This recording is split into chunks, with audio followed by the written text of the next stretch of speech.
اس دنیا میں اگر کوئی مزے کرتا ہے تو صرف اللہ والے کرتے ہیں، باقی بیچارے تو صرف ریزگاری کرتے ہیں، ہاں دھکے کھاتے ہیں اور مشین کے ایک پرزے کی طرح چلتے رہتے ہیں، جب پرزہ پرانا ہو جائے تو نکال کے باہر پھینک دیتے ہیں، بس یہ اس دنیا کی حقیقت ہے۔ واقعی ہمارے نبی جیسا کوئی نہیں، ہمارے نبی جیسا کوئی نہیں، واہ، نہ آپ سے کوئی پہلے ایسا، نہ آپ کے بعد، تو خیر سوال ہی پیدا نہیں ہوتا۔ ہاں جی، آپ جیسا اشرف، آپ جیسا اعلیٰ، آپ جیسا انسب، آپ جیسا ابحا، آپ جیسا وسیم، آپ جیسا قسیم۔ وسیم کس کو کہتے ہیں؟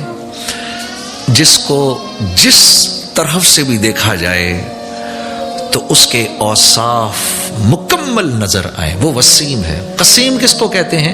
کہ جب آپ اس کو دیکھنا شروع کرتے ہیں تو اس کو دیکھنے کی چاہت مسلسل بڑھتی رہتی ہے، اس کو قسیم کہتے ہیں۔ اسی لیے عرب یہ حضرت عائشہ رضی اللہ تعالی عنہ ام المومنین ہماری اما جان فرمایا کرتی تھیں، ہائے ہائے، مصر کی عورتوں نے یوسف علیہ السلام کو دیکھا تو اپنی انگلیوں کو کاٹا، اگر میرے حبیب کو دیکھ لیتی تو اپنے سینوں میں چھریاں مار لیتی۔ ہاں ایسے تھے۔ اور اللہ کے ہاں کیا مقام، اس کا تو خیر کیا ہی کہیے۔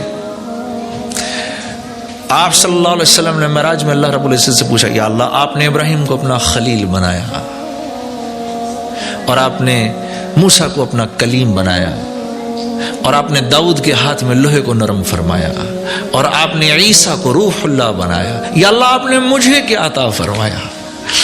تو اللہ رب العزت نے جواب دیا، اے میرے حبیب، جو آپ کو دیا وہ تو کسی کو نہیں دیا۔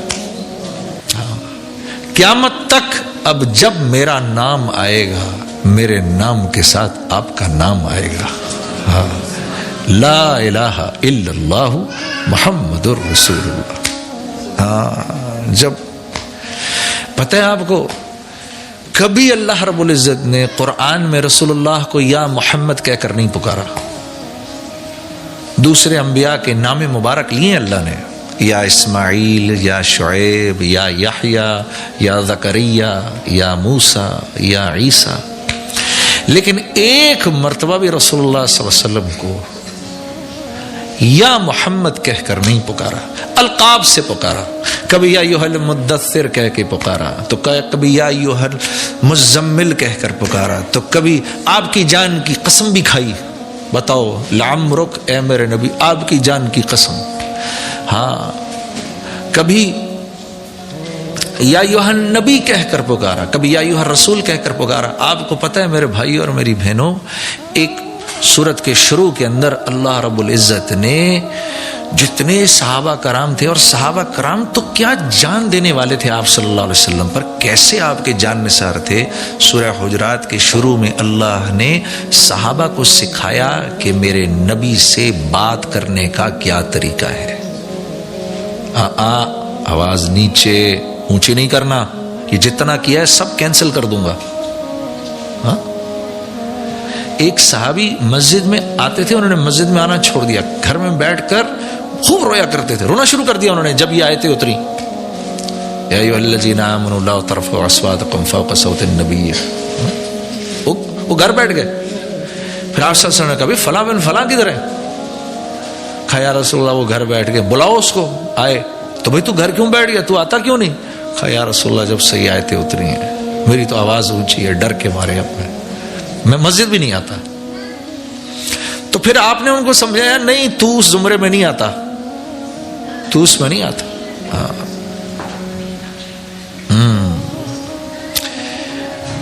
تو جس نبی سے بات کرنے کا طریقہ اللہ سمجھائے لوگوں کو، اور وہ بھی جان نثاروں کو، تو اس نبی کا اللہ کے ہاں کیا مقام ہوگا، اور جو اپنے آپ کو اس کے رنگ میں ڈھال لے گا پھر وہ اللہ کے ہاں کیسا ہوگا۔ آپ دیکھو، سوچنے کی بات ہے، حضرت بلال رضی اللہ تعالیٰ عنہ تھے تو غلام، کیا تھے جی؟ غلام، باپ بھی غلام، ماں بھی غلام، دادا بھی غلام، دادی بھی غلام، اور دنیا کی لائن کی حیثیت سے اتنے نیچے تھے کہ تاریخ کی کتابوں میں آپ کے والد محترم کا نام تو آتا ہے، آپ کے دادا کا نام نہیں آتا، کہیں نہیں ملتا. لیکن اللہ اکبر، نسبت جوڑ لی محمد صلی اللہ علیہ وسلم سے تو اللہ کے نبی فرما رہے ہیں تو چلتا زمین پر ہے اور تیرے قدموں کی آواز اے بلال عرش والے سنتے ہیں.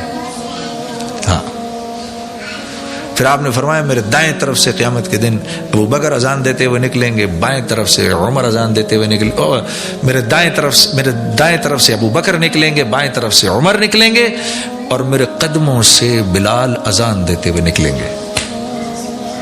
یہ مقام مل کیسے گیا؟ آج دنیا کی سب سے زیادہ مسجد کا نام کیا ہے؟ مسجد بلال. واہ واہ جی واہ. حضرت عمر رضی اللہ تعالیٰ عنہ فرمایا کرتے تھے حضرت بلال کے بارے میں، ابو بکر ہمارے سردار ہیں لیکن ان کا مقام ہمارے ہاں اونچا اس لیے ہے کیونکہ انہوں نے ہمارے ایک سردار کو رہا فرمایا. انہوں نے ہمارے ایک سردار کو رہا کیا، تو حضرت بلال کو اپنا سردار کہا کرتے تھے. یہ اس نسبت کی وجہ سے.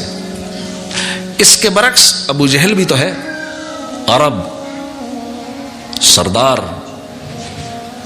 بنی مخزوم کا سردار. یہ بنی مخزوم رسول اللہ کا جو خاندان تھا، بنی ہاشم، اس کی ٹکر کا قبیلہ تھا، اس کی ٹکر کا خاندان تھا.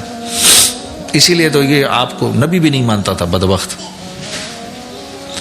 کہ بھئی یہ بنو ہاشم جو ہیں یہ حاجیوں کو بھی کھانا کھلاتے ہیں اور نبی بھی ان میں آ گیا. یہ نبی اگر بنی مخزوم سے ہوتا تو میں اس کو نبی مان لیتا. اکڑ ایسی. اور اس کو ابو الحکم کہتے تھے میرے بھائی اور میری بہنوں. ابو الحکم حکمتوں والا. 21 سال کی عمر میں یہ قریش کے جرگے کی سرداری کرتا تھا. 21 سال کی کوئی عمر ہوتی ہے؟ ان کے فیصلے کرتا تھا. نسبت نہیں جوڑی محمد صلی اللہ علیہ وسلم سے. آج ہم مذاق میں بھی کسی کو ابو جہل نہیں کہہ سکتے. یہ اتنی اونچی نسبت ہے. اللہ اس کی قدر کی ہم سب کو توفیق دے دے. ہاں میرے دوستو، ہاں. اسی لیے میں ایک بات آپ کو عرض کرتا ہوں، دیکھو ایسے جملے مت بولا کرو ہم سے تو بہتر وہ غیر ہیں. خدا کے واسطے آپ محمد صلی اللہ علیہ، یہ تو مترادف ہوا محمد صلی اللہ علیہ وسلم کے سینے میں چھرا مارنے کے. یہ جس مسلمان کے بارے میں آپ کہہ رہے ہیں نا کہ بھئی ہم سے تو اچھے وہ ہیں، اس کے دل میں کم از کم کلمہ تو ہے، اس کے دل میں محمد صلی اللہ علیہ وسلم کا نام تو ہے. آپ کاغذ پہ گرا ہوا پرچہ، اس پہ کلمہ لکھا ہو، یہاں نیچے پڑا ہوا دیکھیں، آپ ایک دم اٹھا لیں گے اس کو صاف کر کے پوچھ کے، یا جیب میں رکھ لیں گے، اوپر کہیں رکھ دیں گے کہ بھئی اس پرچے پہ لکھے ہوئے کلمے کی تو اتنی عزت. اور یہ جو کلمہ جس مسلمان کے دل میں ہے اس کے بارے میں ہماری یہ رائے بنے، نہیں، یہ محمد صلی اللہ علیہ وسلم سے وفا نبھانا نہیں ہے. یہ تو آپ صلی اللہ علیہ وسلم کی دل میں نعوذ باللہ قدر و منزلت کا کم ہو جانا ہے.